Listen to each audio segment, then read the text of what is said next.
Now, at one time, these bikes were very common, and they pretty much were everywhere, every meetup you went to. Now they're getting rarer and rarer and harder to find, and very hard to find in nice shape. I'm glad I got two of them. Well, this time of the year, every day just gets nicer and nicer as the fall weather's settling in. The trees are just starting to turn. The leaves are in the road now a little. And every day is just a little bit nicer than that horrible, really hot summer that we had. So glad that's over with. And we are looking forward to a month and a half, 2 months of hopefully having a ride every day that is rideable and a comfortable ride. So today, a normal ride day routine, moving bikes around in and out, trying to get things where they belong before I can actually get the bike prepped up and pre-flighted. And as I always do, checking the air in the tires. Now actually, this is one of the bikes that I was doing what I normally do, check the air every day years ago. And the back tire, every time I rode the bike, it was down 2 pounds of air. And I just kept putting air in it. And then I said, when I changed the wheels, I went from the green wheels to the black wheels. I really took a microscope, and I was looking, and finally I saw a staple. Half of a staple was in the tire, and it was just leaking just enough that it always gave me a cause to think if the staple were to fly out, and I'd be at 50 miles from home with a flat tire. And anyway, that's why I do pre-flight the bike. And the radar detector, of course. It's hard to imagine. I know people ride without radar detectors, but for me, it's one of the comforting things that, and even if you only use it to find out where the bogeys are, I always say this, worth every penny. Anybody hungry this morning? Not really, huh? Looks like the birds are really hungry this morning. Guys, holy mackerel. It's like a Denny's having breakfast. And this is a blue jay that's a constant customer of ours at our bird feeder now. He's 4 times the size of the other birds. While I'm out riding, what is this going to be? Tonight's dinner? Peanut chicken. A peanut chicken. Boy, she sets up just like a pro cook. Oh, I can't wait to get home.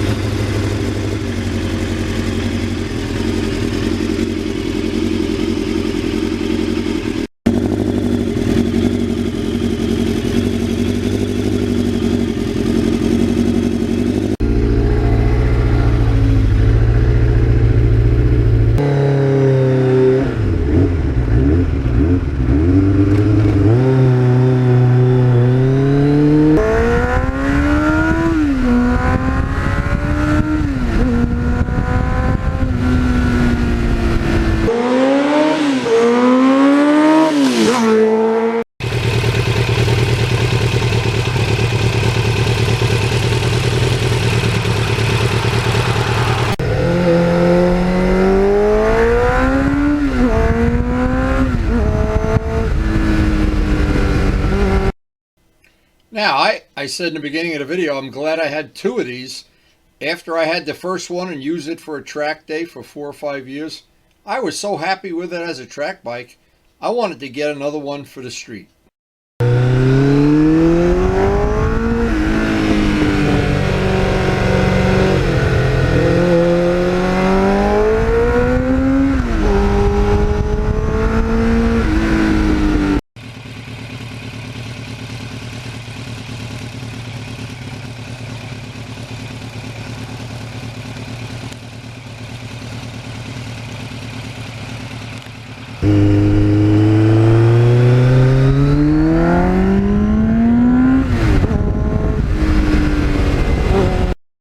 So the way this evolved is I bought a second bike that originally was going to be a parts bike, but in the best of all worlds, of course, both bikes turned out to be usable motorcycles, and I put all the good parts into one bike, this one.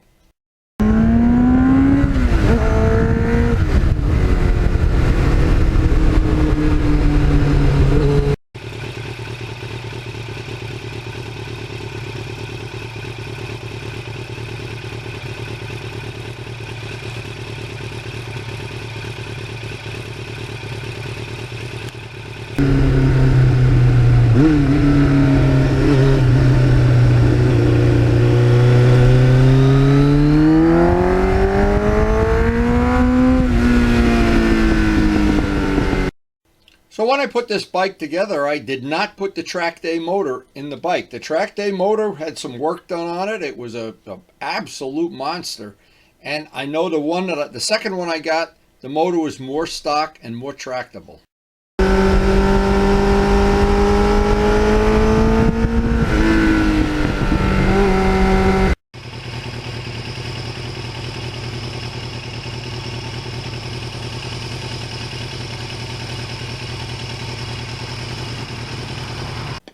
Now, one thing that happens up in this area a lot, you go in and out of the shadowed areas on twisty roads, and it's sometimes hard to see the little slippery spots or the little areas where the leaves are blown out in the street, or any number of things like deer running out in front of you. So, and early in the morning like this, it's a good idea to just be extra careful.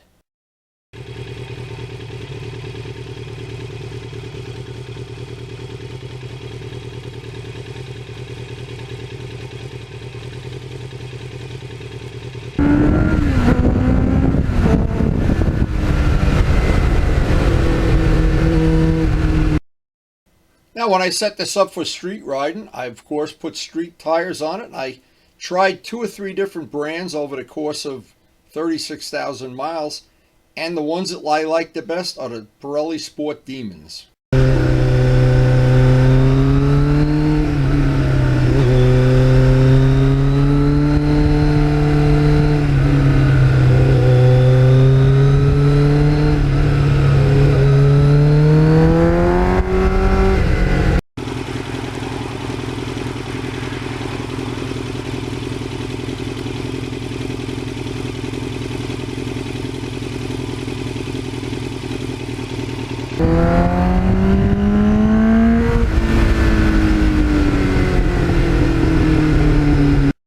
And after I had ridden the bike and it was assembled, and I knew I wanted to keep it as a total street bike, we were done with, at that point in time, using it for a track bike.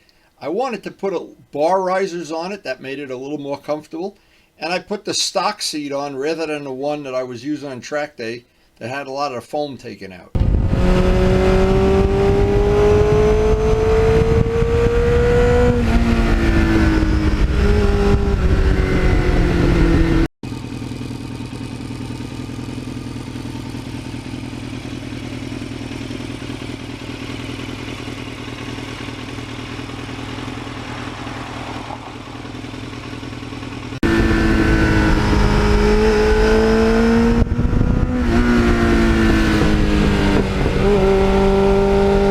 Now, this bike to me is an excellent handling bike. Part of that is the air suspension in the back. You can really fine tune that back suspension. The front forks have more travel than most sport bikes of this era, and so you have a lot of choices of tuning this to suit your weight and height and the way you want to ride.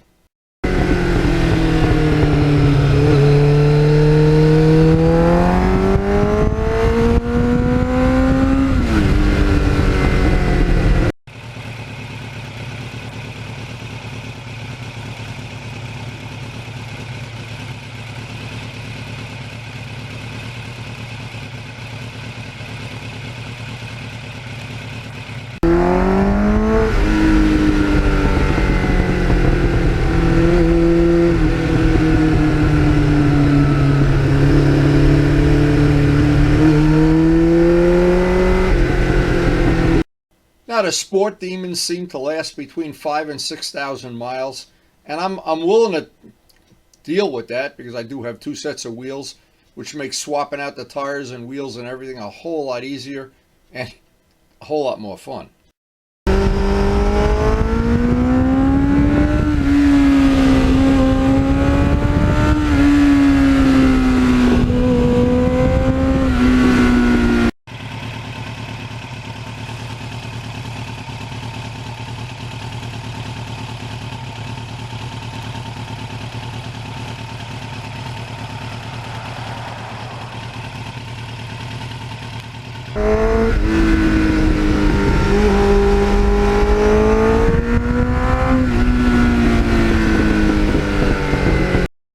Now, this motor is for sure a high RPM motor, and the Muzzy muffler, I love the sound of it. To me, it sounds like an Indy car going by. But It's not real loud at idle or at low RPM when you have to pass some law enforcement or a church or somebody with a gun, I guess. It is a nice sound.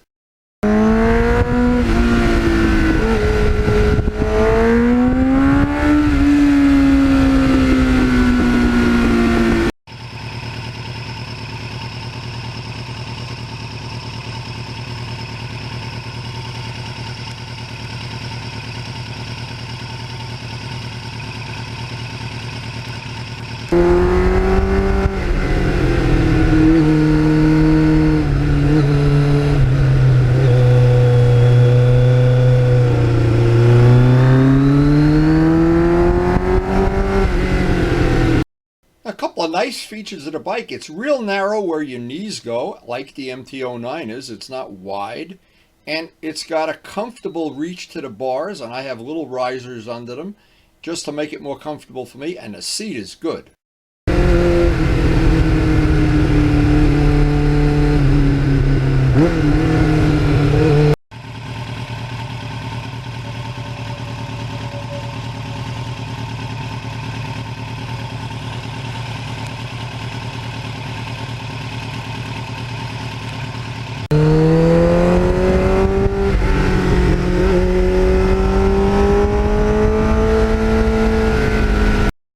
Now, one of my goals during the restoration was at the end of it, I wanted to have a totally reliable bike, historic registration, never have to renew it again, never have to pay, but more than anything, a bike that was totally reliable and dependable.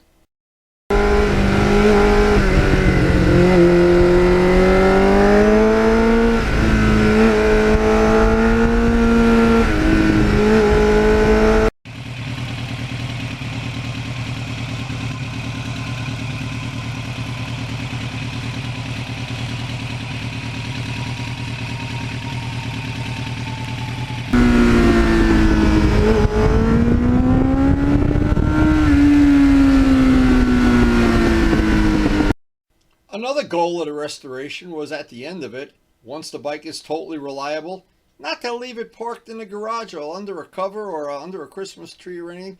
Get out and ride the wheels off it, wear out some tires, wear out a chain, and try to make it what it's supposed to be, a sport bike.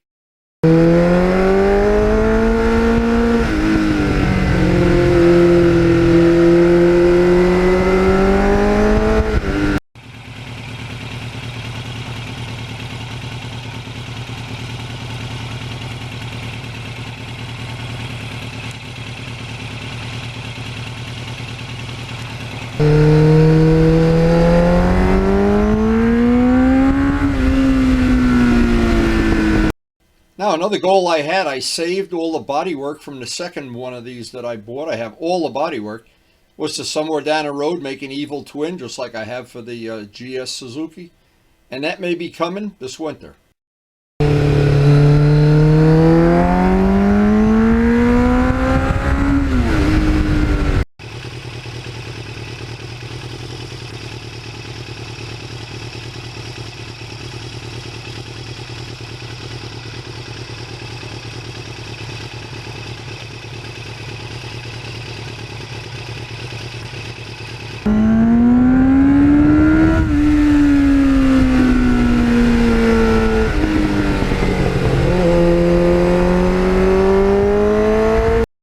Now, I've got 5 or 6 mufflers on this bike in the time I've owned it, and this is by far the nicest one with the nicest, the realistic sound.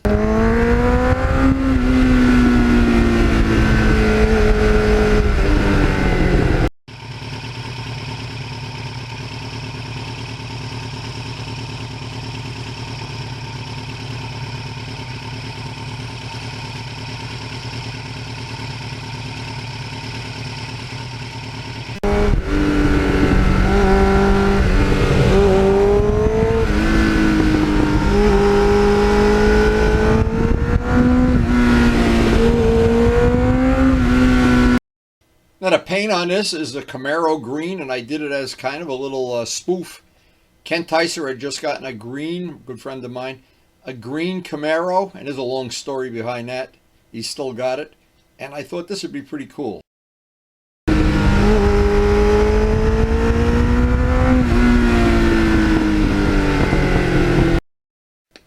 Now, I spoke to my friend Kent, who has the Camaro, and he's busy doing these high-speed runs at airports on half-mile drag strips.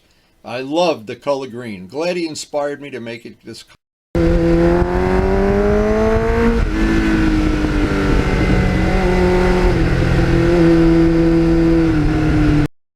And a good story with the green, I tried to paint this bike with 1/4 paint, and when I did the wheels and everything, I just came up shy and had to buy a second quart. So I have enough paint to paint another bike. Maybe I should get another one.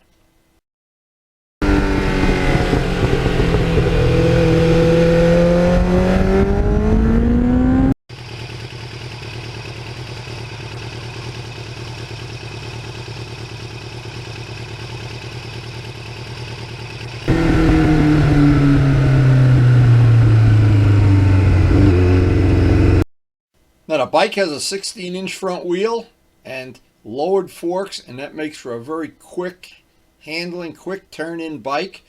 Perfect for back roads like this. Perfect for everywhere we go in our riding area.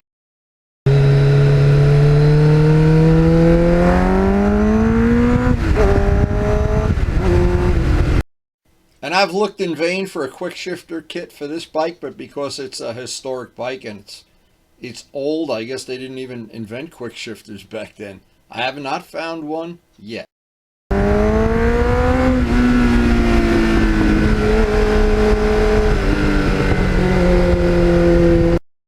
Now, it's been 10 years since I got the first one, and I think 7 since I have this one. But having both of these and having a parts bike now with plenty of parts, extra bodywork, and a spare motor.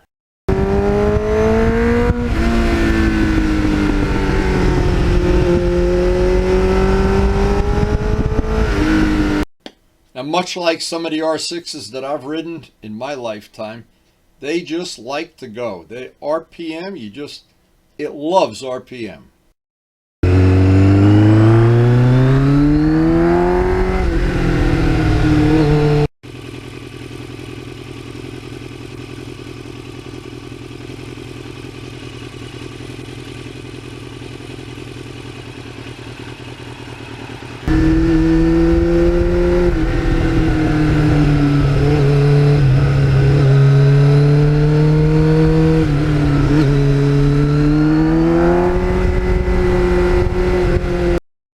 And after 7 years, it's been as reliable as a stone. It's always fun to ride. It's comfortable. It gets reasonably good mileage. And when it's cold out, you can tuck in behind that windshield.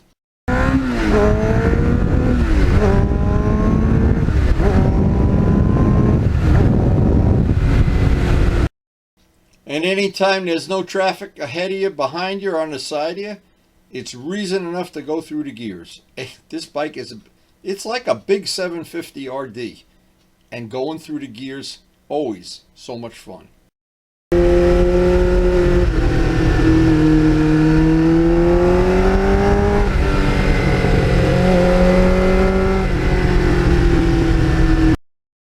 And truth in advertising, I did look for a third one at one time, and I found one in Albany and came very close to getting it, but at the end, the deal just fell through. I would have 3 of them.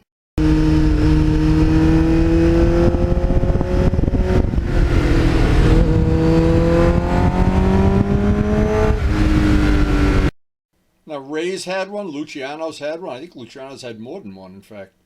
I have 2 right now, and everybody I know that has one really likes it. It's a bike. I don't know how to even put it in words. It's very easy to like.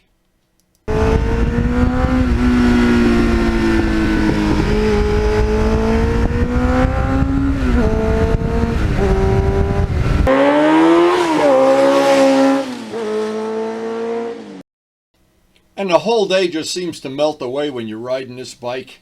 But by the time you get the tank empty, you're about 150 miles into the day, and it's so enjoyable. There's no part of it that gets to be boring. It handles nice. It doesn't use up a lot of gas. It's comfortable. And in every back road situation, or I guess, I shouldn't even count Route 80, but even out on a double yellow highway, It's just fun, fun, fun till they take it away.